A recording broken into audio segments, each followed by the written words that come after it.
আজকে আমার ছেলে আমাকে সরিয়ে দিয়েছে রান্নাঘর থেকে, নিজে আজকে ভুনা চিকেন তৈরি করছে। দেখো নতুন স্টাইলে, খেতে কেমন হবে জানি না, আশা করি ভালোই হবে। চিকেনের জন্য চিকেনটাকে ম্যারিনেট করে রেখেছি। অন্য একটু রসুন, কাঁচা লঙ্কা আর হচ্ছে গোলমরিচ আর হলুদ। ম্যারিনেট করা মাংসের পিসগুলো এখন দিয়ে খানিকক্ষণ নেড়ে নেব।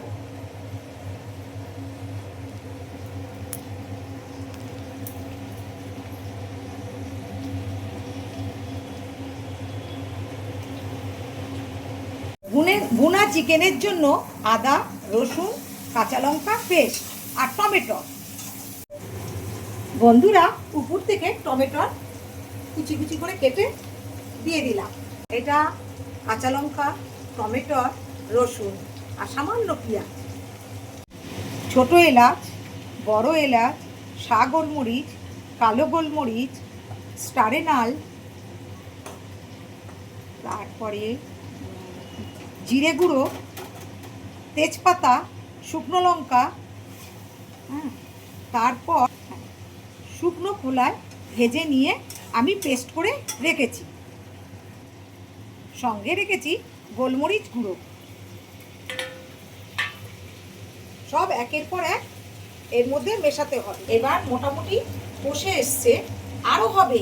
এখন আমি ওই যে ভেজে রাখা মশলাটা করে রেখেছি সেটা আমি আস্তে আস্তে আমার ছেলেকে দিয়ে দেওয়াচ্ছি।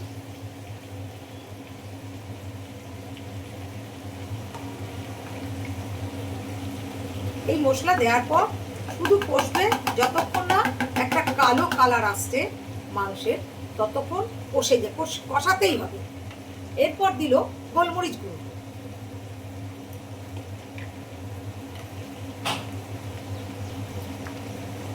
তারপর দেয়া হচ্ছে কাশ্মীরি শুকনো লঙ্কা গুঁড়ো,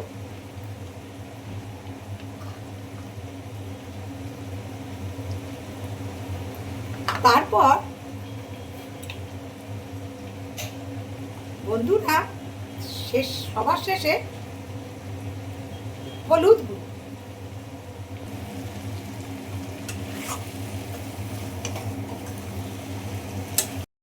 লোহার কড়াইতে করতেই হবে। আরেকটা কথা বলছি, মাংস এখন নাড়া চলছে, আর এবার আমি মশলার ইয়েটা দেখাচ্ছি এর মধ্যে কি কি মশলা যাবে।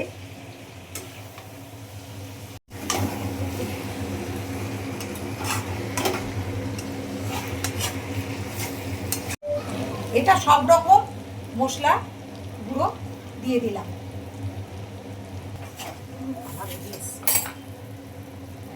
ওর মতোই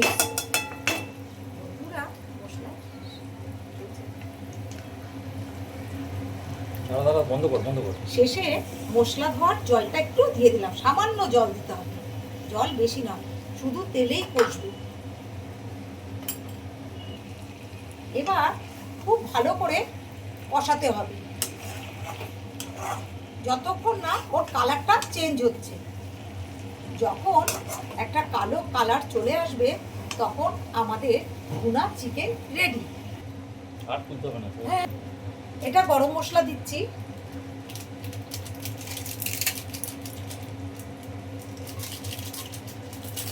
গরম মশলা দিয়ে হলো, তারপর বন্ধুরা চাট মশলা।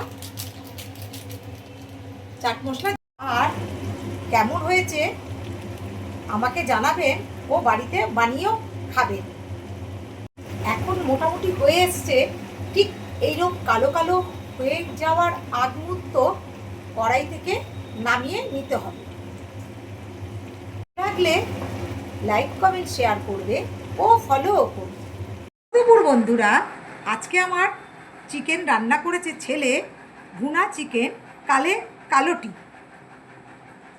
আর সঙ্গে রেখেছি রাইস আর স্যালাড।